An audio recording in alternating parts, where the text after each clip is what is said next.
Vote কেন্দ্রে ঢুকলেন মানে আপনি হাতে ভোট দিয়েছেন, কি আপনি আপনার দেওয়া ভোটকে অস্বীকার করবেন?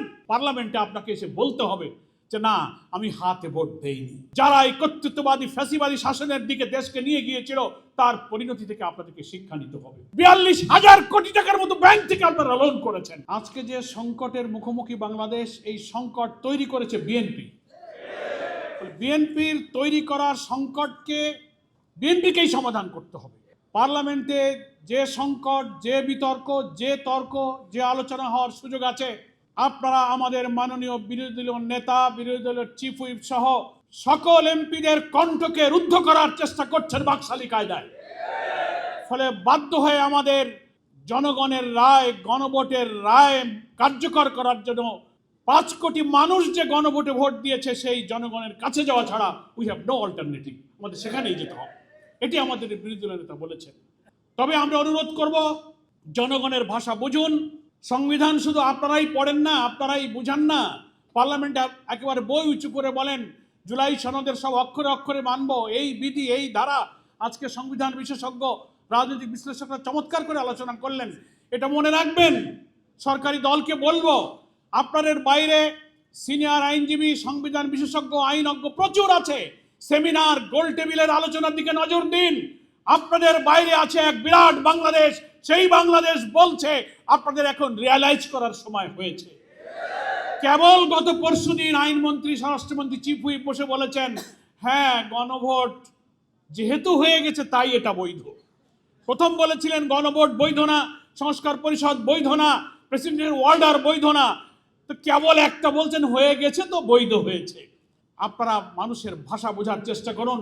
মানুষের প্রশ্নের কি উত্তর দেবেন? জনগণ প্রশ্ন করছে যে মাননীয় প্রধানমন্ত্রী এখন যিনি ক্ষমতায় আসেন, নির্বাচনের আগে তিনি উত্তরবঙ্গে আবু সাইদ মুগ্ধর কবর জিয়ারত করতে গিয়ে তো শেষ পর্যন্ত গণভোটে হার পক্ষে ভোট দিতে বলেছে।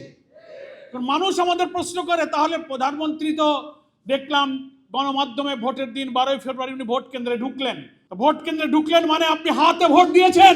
যদি তা দিয়ে থাকেন, হাতে ভোট দেওয়ার অর্থ হলো 84টি সংস্কারের বিষয়ে, 47টি সাংবিধানিক সংস্কারের বিষয়ে আপনি হাতে ভোট দিয়েছেন, যে হাতে কোনো নোট অফ ডিসেন্ট ছিল না। আপনার আইনমন্ত্রী, আপনার চিফ হুইপ যারা কথা বলছেন, হাতে যদি ভোট দিয়ে থাকেন তার অর্থ হলো আপনি সমস্ত সংস্কারকে মেনে নিয়েছেন।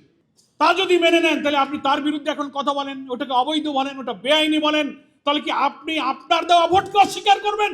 আত্মপরিচয়কে আপনি ভুলে যাবেন, আপনি নিজের সিদ্ধান্তকে ইগনোর করবেন?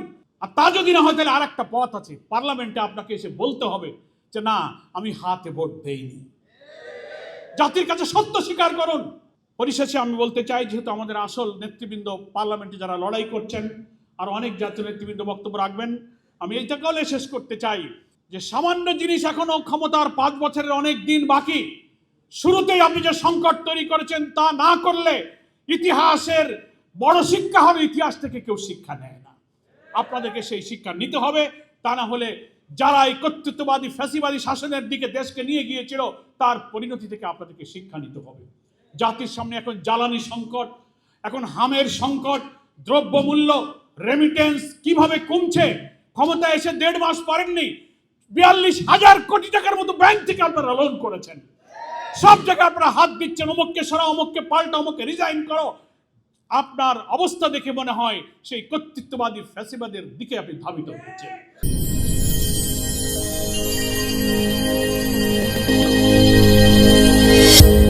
ভিশন 24, দৃষ্টিতে বিস্ময়।